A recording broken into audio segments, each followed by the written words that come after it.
बिस्मिल्लाहिर्रहमानिर्रहीम। अस्सलाम वालेकुम क्लास 9 द मैथ मिशन में मैं आपको वेलकम करती हूँ। उम्मीद है मेरे सब स्टूडेंट्स खैरियत से होंगे। स्टूडेंट्स, आज हम करेंगे एक्सरसाइज 8।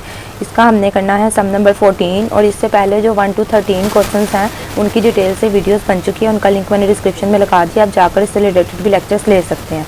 तो सम नंबर 14 है if x and y are positive, कि अगर x और y पॉजिटिव हैं, real numbers, positive real numbers, and x square less than y square then x less than y।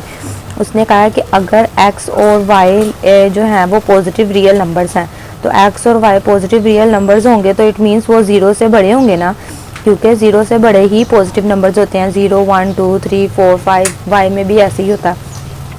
तो जो 0 से ग्रेटर होते हैं ना वो ही पॉजिटिव नंबर्स होते हैं x और y में, ठीक है। उसके बाद देखें and y square less then and x square less than y square, और उसने कहा है कि जो x स्क्वायर है वो लेस देन है y स्क्वायर के। तो अगर x then y less than है y स्क्वायर के, तो बताएं कि x लेस देन y कैसे आएगा। तो इसके लिए हमने क्या करना है, हमने इसका स्क्वायर ख़त्म कर देना है। तो हम स्क्वायर रूट ले लेंगे, तो हमने यहाँ पे लिख देना है taking square root on both sides, ठीक है। हमने बोथ साइड्स पे जो है वो स्क्वायर रूट ले लेना है। और यहाँ पर देखें, इसका जब स्क्वायर रूट लेंगे तो यहाँ पर स्क्वायर यूँ हम ऐसे स्क्वायर रूट ले लेंगे तो स्क्वायर देखें अंडर रूट से कैंसिल हो जाएगा, यहाँ भी स्क्वायर अंडर रूट से कैंसिल हो जाएगा, तो हमारे पास x लेस देन y आ जाएगा। तो इस तरह से देखें हमने इसको जो है वो सॉल्व कर लिया है। सबसे पहले हमने बताना है कि पॉजिटिव नंबर्स होंगे तो वो 0 से बड़े होते हैं। उसके बाद जो उसने हमें गिवन वैल्यू दिया वो लिखनी है, फिर हमने ये वाली वैल्यू लेकर आनी है। तो इस वैल्यू का हम स्क्वायर रूट ले लेंगे तो स्क्वायर अंडर रूट से कैंसिल होगा और ये वैल्यू आ जाएगी, ठीक है। तो सम नंबर 15 है prove that the sum of the interior angles of a triangle is 180 degree. तो वो कह रहा है कि इसको प्रूव करें कि जो ट्रायंगल है उसकी तमाम एंगल्स जो हैं उनका सम लेकर उनको प्लस करके 180 डिग्री आता है, ये हमने प्रूव करना है। तो इसके लिए सबसे पहले हम जो है अपनी ट्रायंगल को नाम दे देते हैं ए, इसको दे देते हैं बी का नाम और इसको दे देते हैं सी का नाम। और उसने कहा है इंटीरियर एंगल्स, तो इंटीरियर होते हैं जो अंदर बन रहे होते हैं ना एंगल्स, उनको कहते हैं इंटीरियर एंगल्स। तो गिवन में हम क्या लिखेंगे कि उसने हमें गिवन हमारे पास क्या है, ट्रायंगल का निशान डालेंगे ए बी सी। तो गिवन में आ जाएगा ट्रायंगल ए बी सी। अब टू प्रूव हमने क्या करना है, हमने ये प्रूव करना है कि measurement angle A plus measurement angle B plus measurement angle C 180 degree के इक्वल है। तो यहाँ पर हम प्रूव में लिख देंगे measurement angle A is plus measurement angle B plus measurement angle C equal है 180 डिग्री के। ये भी लिख सकते हैं या फिर ये लिख सकते हैं the sum of the interior angles of a triangle is 180 degree के। ये हमने प्रूव करना, जो चीज़ हमने प्रूव करनी है वो हमने यहाँ लिख दी। इस तरह से भी लिख सकते हैं और स्टेटमेंट की फॉर्म में भी लिख सकते हैं, ठीक है।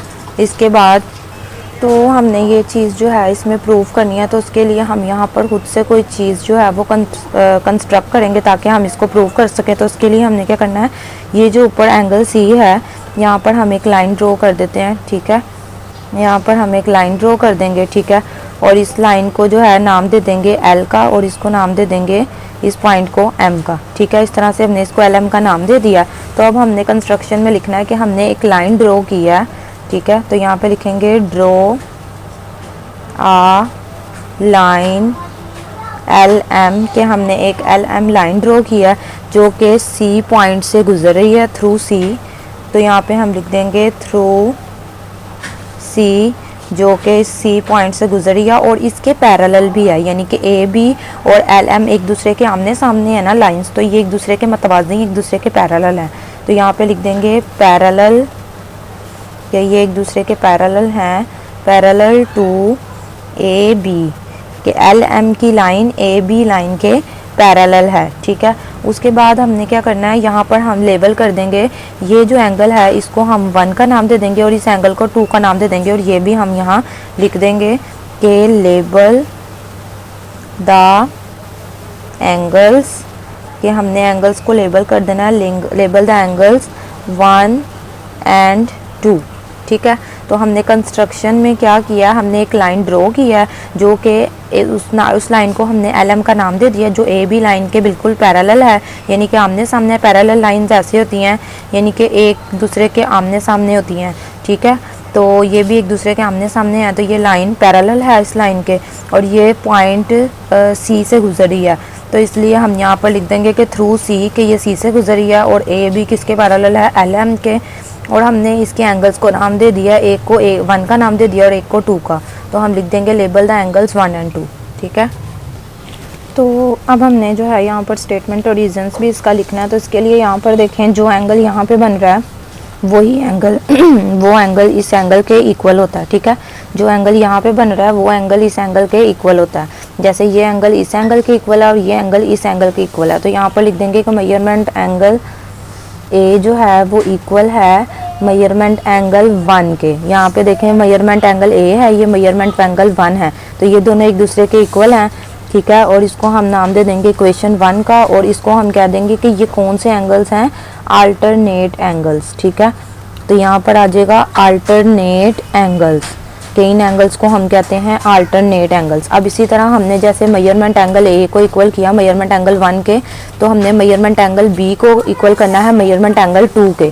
तो यहाँ पे आ जाएगा measurement angle B is equal to measurement angle 2, इसको हम इक्वेशन 2 का नाम दे देंगे, और ये भी अल्टरनेट एंगल्स है। ठीक है, तो ये भी अल्टरनेट एंगल है, तो यहाँ पे लिख देते हैं अल्टरनेट एंगल। ठीक है, अब हम अपने मेन बात पे आ जाते हैं। अब यहाँ पर देखें, ये जो एल एम मैंने एक स्ट्रेट लाइन ड्रॉ किया, इसके ऊपर जो एंगल्स बन रहे हैं तो वो 180 डिग्री के होते हैं, यानी कि कोई भी अगर स्ट्रेट लाइन है हमारे पास तो उसके ऊपर जितने भी एंगल्स बनते हैं वो 180 डिग्री के इक्वल होते हैं। ठीक है, ये बात अब हमने यहाँ लिखनी है, तो हम देखें यहाँ पे लिखेंगे कि मेजरमेंट एंगल 1 और measurement angle A C B लिख दे, चाहे बी सी ए लिख दें, सी सेंटर में है इसलिए उसको सेंटर में लिखना है के, और मेजरमेंट एंगल 2, ये तीनों जो हैं वो 180 डिग्री के इक्वल हैं। तो यहाँ पे हम लिख देंगे मेजरमेंट एंगल 1 और plus measurement angle A C B plus measurement angle 2, ये सारे किसके इक्वल हैं, 180 डिग्री के। और ये चूँकि एक स्ट्रेट लाइन पे एंगल्स हैं इसलिए 180 डिग्री के इक्वल हैं, तो इसके रीज़न में यही लिखेंगे कि angles of uh straight line, कि ये स्ट्रेट लाइन के एंगल्स हैं। तो यहाँ पर आ जाएगा angles of uh straight line. अब इसके बाद देखें, तो यहाँ पर अब हमने लास्ट पॉइंट ये लिखना है कि मेजरमेंट एंगल 1 है ना, तो यहाँ पर देखें मेजरमेंट एंगल 1 और मेजरमेंट एंगल ए, अभी हमने बताया कि ये दोनों एक दूसरे के इक्वल हैं, तो चाहे मेजरमेंट एंगल ए की जगह मेजरमेंट एंगल 1 भी लिख सकते हैं और मेजरमेंट एंगल 1 की जगह मेजरमेंट एंगल ए भी लिख सकते हैं। तो यहाँ मेजरमेंट एंगल 1 है ना, तो इसकी जगह पे मैं लिख दूंगी मेजरमेंट एंगल ए। और measurement angle A C B का मतलब होता है जो सेंटर में पॉइंट आता है ना सी, उसी वही मेन होता है। ठीक है, तो उसी को लिखते हैं। तो यहाँ पे आ जाएगा मेजरमेंट एंगल सी, और उसके बाद आ जाएगा मेजरमेंट एंगल 2। तो यहाँ पे देखें मेजरमेंट एंगल 2 और मेजरमेंट एंगल बी इक्वल होते हैं, तो अगर हम मेजरमेंट एंगल 2 की जगह मेजरमेंट एंगल बी भी लिख देंगे तो भी कोई इश्यू नहीं, क्योंकि ये दोनों एक दूसरे के इक्वल हैं। तो यहाँ पर हम ये देखें measurement angle A plus measurement angle C plus measurement angle B, ये किसके इक्वल हो गए, 180 डिग्री के। तो यही चीज़ हमने यहाँ प्रूव करनी थी। तो यहाँ पर हम लिख देंगे फ्रॉम इक्वेशन 1 एंड 2 के, यानी कि इक्वेशन 1 और 2 के ज़रिए हमने जो है इसकी प्लेसेस चेंज कर दी हैं। अब यहाँ पर हम लिख देंगे so it is proved that sum of the interior of a triangle